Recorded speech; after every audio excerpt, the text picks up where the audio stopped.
What's up, guys? Back for another episode of my mission experience here. In this episode, we're pretty much just going to cover me leaving Calafate officially, getting to Treleo as I'd kind of covered in the last episode, the very end of the last episode, and just a little bit of my time in Gaiman and Treleo area.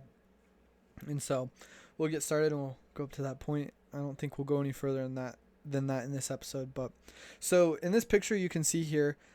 This is Natalia. This is one of the ladies. She was a recent convert in Calafate, and this was us. She works at an ice cream shop. We went to go say goodbye to her the day before I left.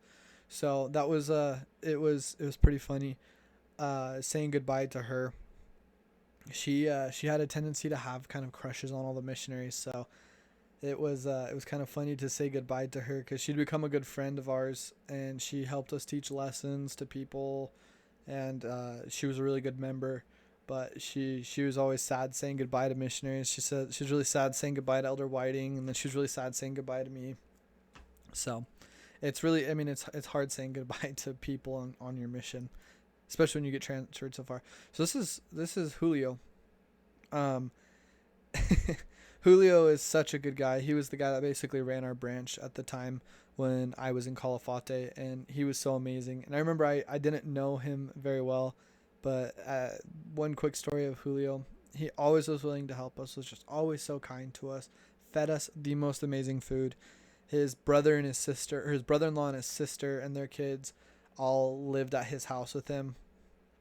And I remember one of the first times I met Julio, he gave us a ride to the church to go cut the lawn at the church. They kind of just expected the missionaries to do it. I'm not sure why, but we were happy to do it because it was service. So they just had weed whackers there, and he showed up to help us. And then he's like, I'm taking you guys to lunch. So he took us to lunch afterwards.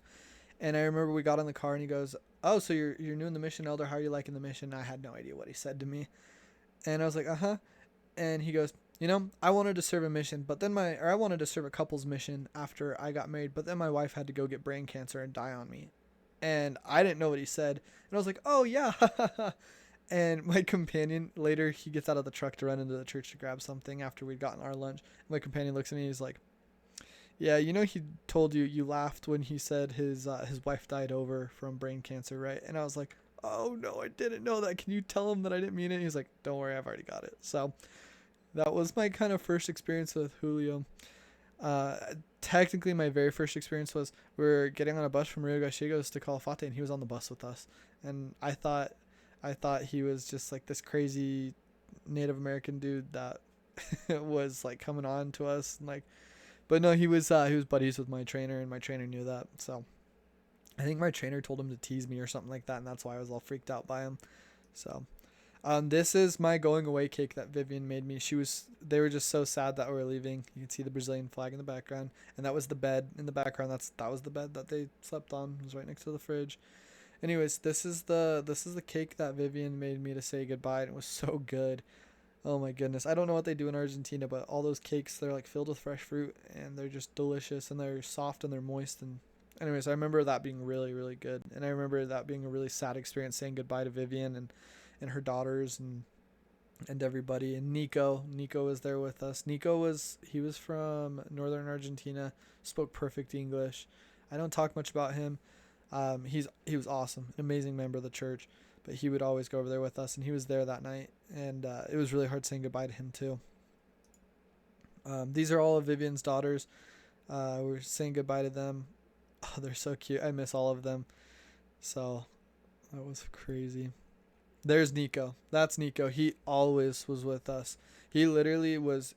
He's very transient. He would just go travel wherever he wants. I think right now he's in Germany. He lives in Germany, and so does Vivian now. But Nico just always he went to Calafate to go just stop in and see Calafate, and then he found out where the church was, and he came to church on Sunday. I remember the Sunday he came to his church. He rode his bike there, and behind during church you sit there, and they had like a window behind where the speakers were behind the pulpit, and he'd leaned his bike up against that window, and it literally looked like the muzzle of a gun. And I was like having a panic attack because I'm sitting in church, and all of a sudden I see this thing which looks like a muzzle of a gun get pushed up against the window, and I was like, "Is somebody in here to hurt us?" And ended up being Nico with his bike. But he came to church. We met him. We all befriended him, and then he literally did like everything with us. He went tracting with us all the time until he got a job. He decided to live in Calafate for a couple months, and but he loved spending time with us. And thanks to him, we were able to go to Vivian's house without breaking the rules a lot because he was always there with us. Um, Nico is just super awesome. He's now in Germany. He spoke perfect English, and he learned English from music and TV.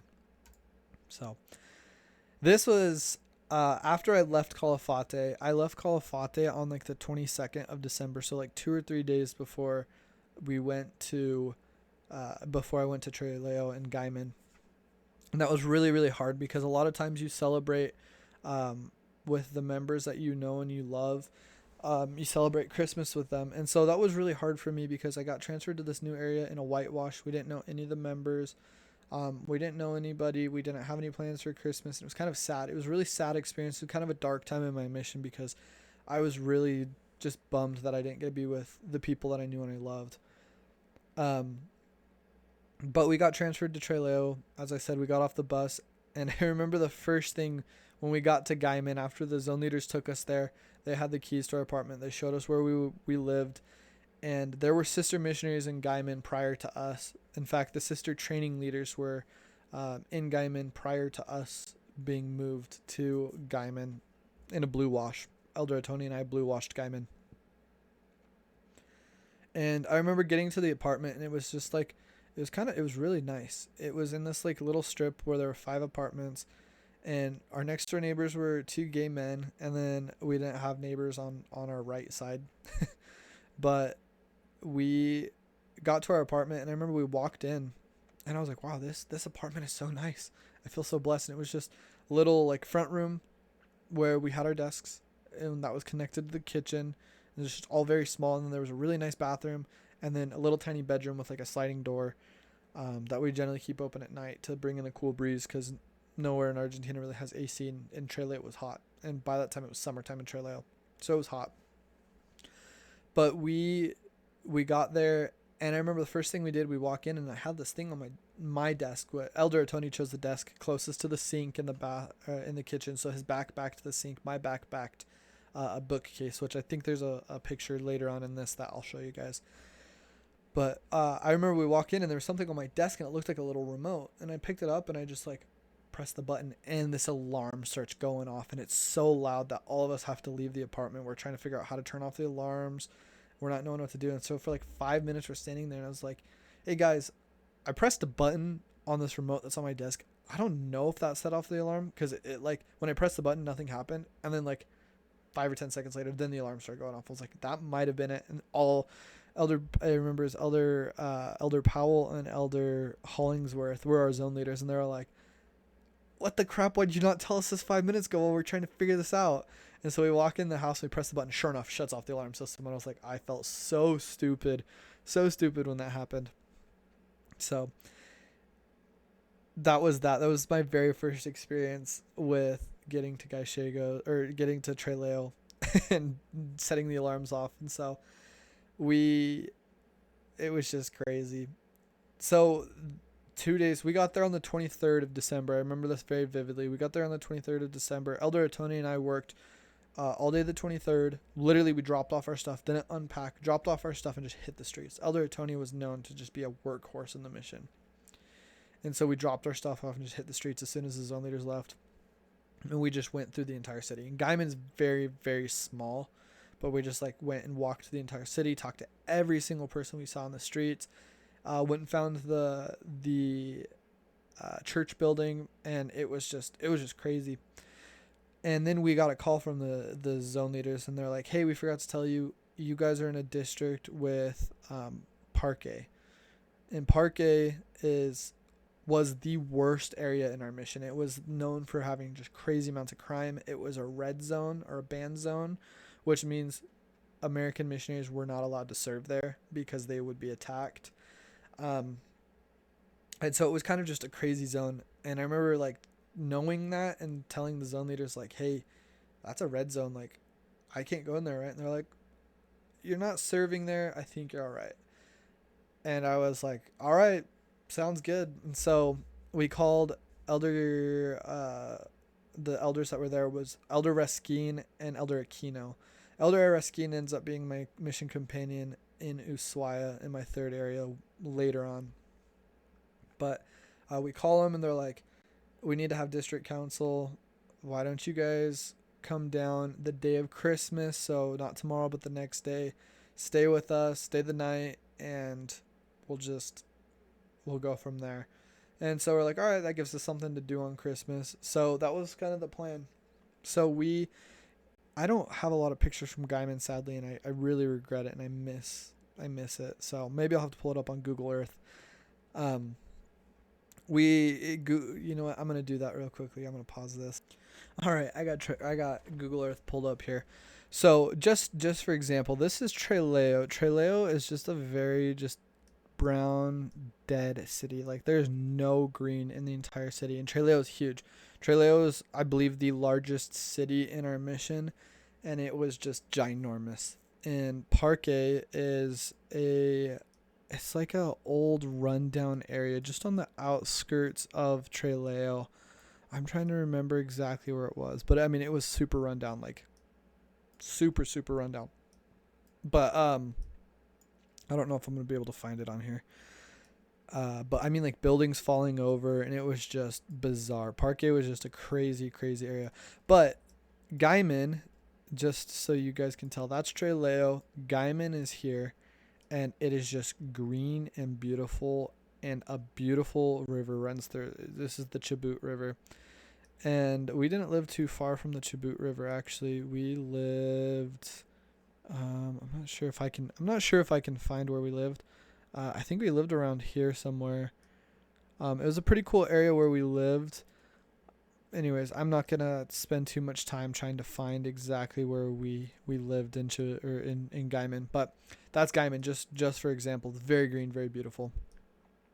So, anyways, for Christmas Day, after Elder Tony and I had spent 2 days in Gaiman, we just grab our necessities, throw them in a backpack, and we go to Trelew. So we hop on the bus, go 30 minutes to Trelew. And I remember we get off, the elders told us, they texted us, they're like, hey, just hop on like bus 13, I think it was, and just take it all the way to the end of the route. And so we took it all the way to the end of the route, and I remember just literally driving into Parque and just feeling anxious because buildings were toppling over. It was just ghetto as can be.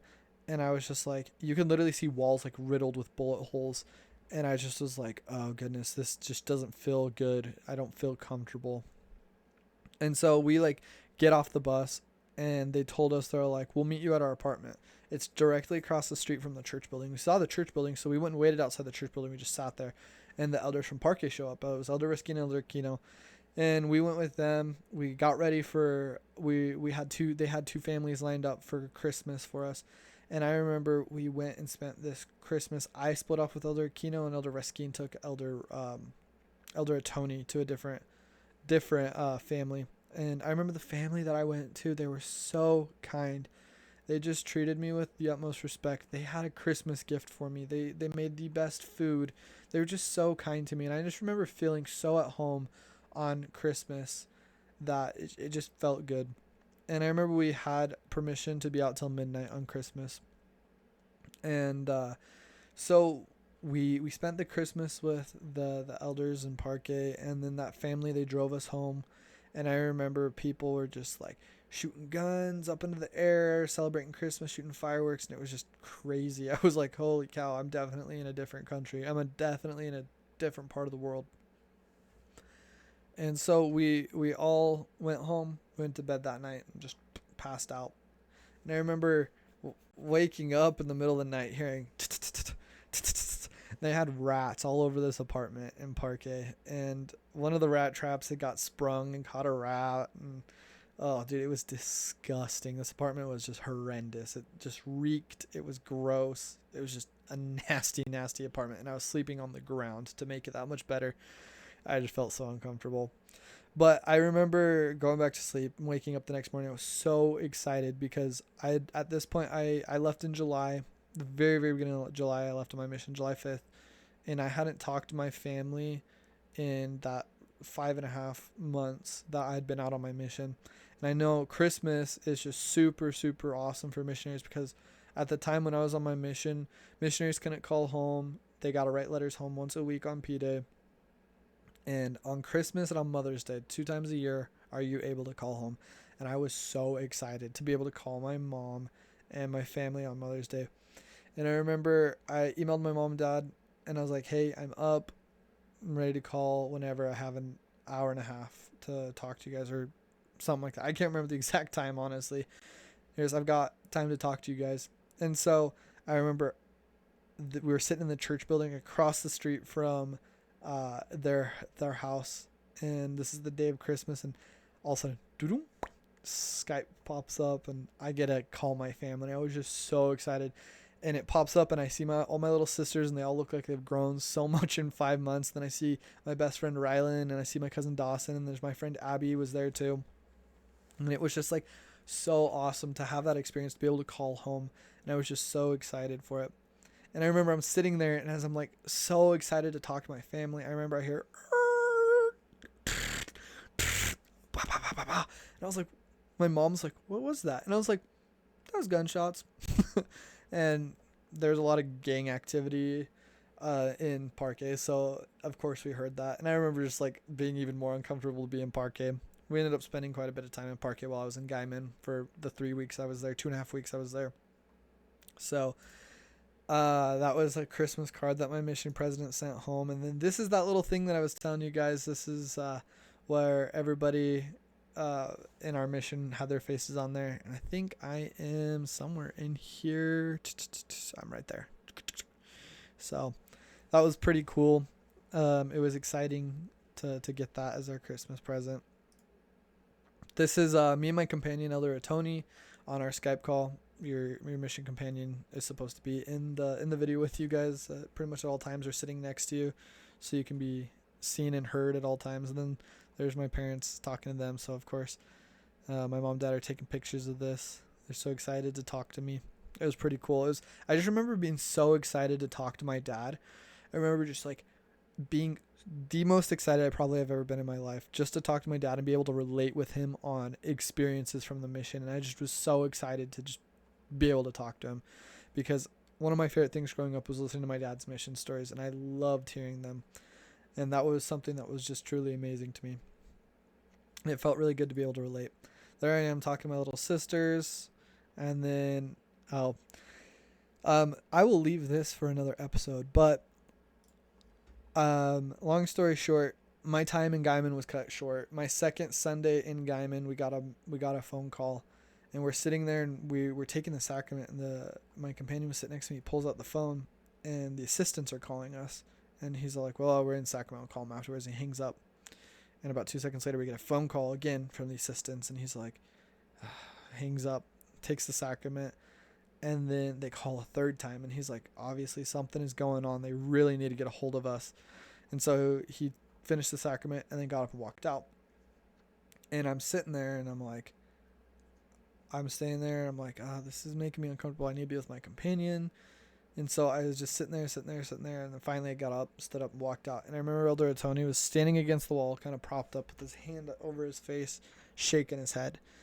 And I was all like, oh no, this can't be good. And I was like, what's up? And he goes, emergency transfers. And I was like, crap. I said, you or me? And he looks at me and goes, both of us. And I was like, both of us? What happened? And I was like confused. I was like, did we do something wrong? Like what? And he's like, no, there was an elder in Comodoro named Elder Wankas, and he's going home with brain cancer. They found out he has a brain tumor, a malignant brain tumor that is causing him to seize and have brain aneurysms and all sorts of things. He's going home.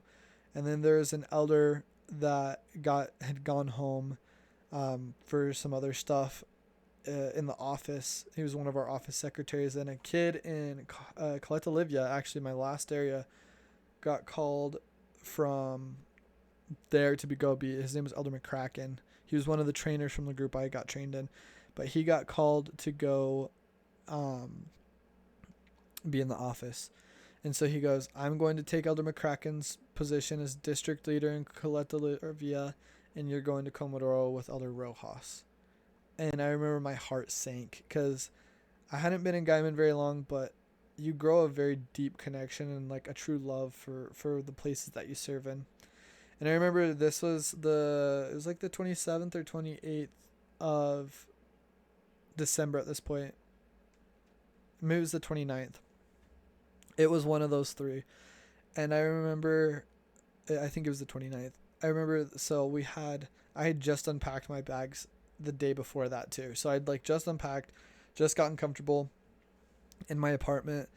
And I just remember my heart sank. And I remember being like, oh no, this sucks. And so we will literally, like, the members are like, you guys are leaving? We're like, yeah, we had emergency transfers. There's not going to be elders or sisters here for this transfer. We're sorry. We appreciate you guys. Goodbye. And that was it. We literally, that same day, we went home we went and had dinner with a member, and we went home, packed all of our stuff, put it on a bus, and left that same day. And we went and we spent New Year's Eve in Trelew. And we had to stay New Year's Eve and New Year's Day in Trelew just because everything was going to be crazy and buses weren't going to be running. And I remember New Year's Eve was really cool. We also had permission to be out late New Year's Eve until midnight, but a lot of the members celebrated New Year's Eve pretty much, like I said, the same as Christmas. And so instead of doing that, I actually got to go spend time with my trainer in Trelew. He was in Trelew, serving in Trelew, training again. And I got to go be with him for those 2 days. And I remember they had a really, really nice apartment, really cool. And all of the missionaries, we just went and like stayed in the apartment and had an asado and played games. And I remember at 11 o'clock that night, right before New Year's hit, we went and we were like, let's have races. And so all of us were like racing each other, like sprint races. And I remember I came in first multiple times. I was pretty proud of that. And then Elder Tony ran against me, and he's just a super lengthy, tall guy from Brazil. And he was so fast, and I just could not beat him. We're all running barefoot, and we're playing in the park that's across the street from their house. And that's just one of those fond memories that I have from my time in Trelew. I never made it back to the north of the mission after that ever again, so that was kind of a bummer. But it was really just a very memorable New Year's Eve and New Year's Day. And then the next day I got shipped off to Comodoro, and I will leave that for the next episode. Thanks guys for watching, and I hope you guys enjoyed this kind of jumble of a video. See you guys.